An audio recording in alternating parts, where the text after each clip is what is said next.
അസ്സലാമു അലൈക്കും വറഹ്മത്തുള്ളാഹി. പ്രിയപ്പെട്ട കൂട്ടുകാരെ, 6ാം ക്ലാസ്സിലെ അഹ്കാമു തജ്വീദിലെ 6ാമത്തെ പാഠം അദ്ദർസു സാദിസ് അൽ ഹുറൂഫു ശംസിയ്യ വശംസി വളുഹഹ വസ്സമാഇ വത്താരിഖ് വന്നാശിതാതി നഷ്താ വത്തീനി വസ്സൈത്തൂൻ. മുകളിൽ കൊടുത്ത ആയത്തുകളിൽ അടിവരയിട്ട ഭാഗം ശ്രദ്ധിച്ചു നോക്കൂ. അവിടെയെല്ലാം വായനയിൽ ഉൾപ്പെടാത്ത 2 അക്ഷരങ്ങൾ കാണാം. അലിഫും ലാമുമാണവ. ഒന്നാമത്തെ ഉദാഹരണത്തിൽ അലിഫിനും ലാമിനും ശേഷം വന്നത് ഷീൻ എന്ന അക്ഷരമാണ്. ഈ ഷീൻ ഉൾപ്പെടെ 14 അക്ഷരങ്ങൾക്ക് മുമ്പ് അലിഫ് ലാം വന്നാൽ ഇപ്രകാരം ഇദ്ഗാം ചെയ്ത് ഓതണം. ഈ അക്ഷരങ്ങൾക്ക് ശംസിയായ അക്ഷരങ്ങൾ എന്ന് പറയുന്നു. ഉദാഹരണം: അൽ പ്ലസ് ഷംസു, അശംസു.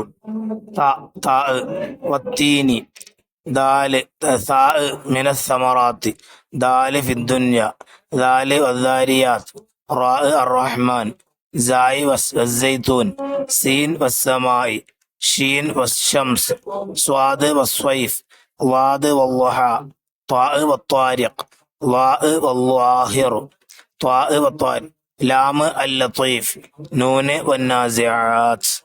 ഇനി അതിന്റെ വർക്ക് നമുക്ക് നോക്കാം. അദ്ദർസു സാദിസ് അൽ ഹുറൂഫു ശംസിയ്യ. 1. ശംസിയായ അക്ഷരങ്ങൾ ഏതെല്ലാം?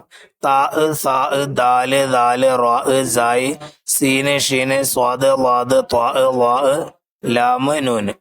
2. ശംസിയായ അക്ഷരങ്ങളുടെ പ്രത്യേകത എന്ത്? ശംസിയായ 14 അക്ഷരങ്ങൾക്ക് മുമ്പ് അലിഫ്ലാം വന്നാൽ ഇദ്ഗാം ചെയ്ത് ഓതണം. ഇനി രണ്ടാമത്തെ വർക്ക്: നുക്കുമിലു കമാഫിൽ മിസാൽ. ഉദാഹരണത്തിലുള്ളതുപോലെ പൂരിപ്പിക്കുക. ഷ അൽ ഷംസുൻ, അശംസു. ത അൽ തീൻ, നത്തീൻ. സാ അൽ സൽജ്, അസ്സൽജു. ദാല് അൽ ദൽവുൻ, അദ്ദൽവു. ദാല് അൽ ദനബുൻ, അദ്ദനബു. റാ അൽ റജുലുൻ, അർറജുലു. സായി അൽ സൈത്തൂൻ, അസ്സൈത്തൂൻ. സീന് അൽ സുജൂദുൻ, അസ്സുജൂദു. സ്വാദ് അൽ സ്വമദുൻ, അസ്വമദു. വാദ് അൽ ലൗഉൻ, അല്ലൗ. ത്വാ അൽ ത്വാവിലത്തുൻ, അത്വാവിലത്തു. ലാ അൽ ലബിയുൻ, അല്ലബിയു. ലാമ് അൽ ലഅബുൻ, അല്ലഅബു. നൂന് അൽ നൗമുൻ, അന്നൗമു. അസ്സലാമു അലൈക്കും വറഹ്മത്തുള്ളാഹി വബറകാതുഹു.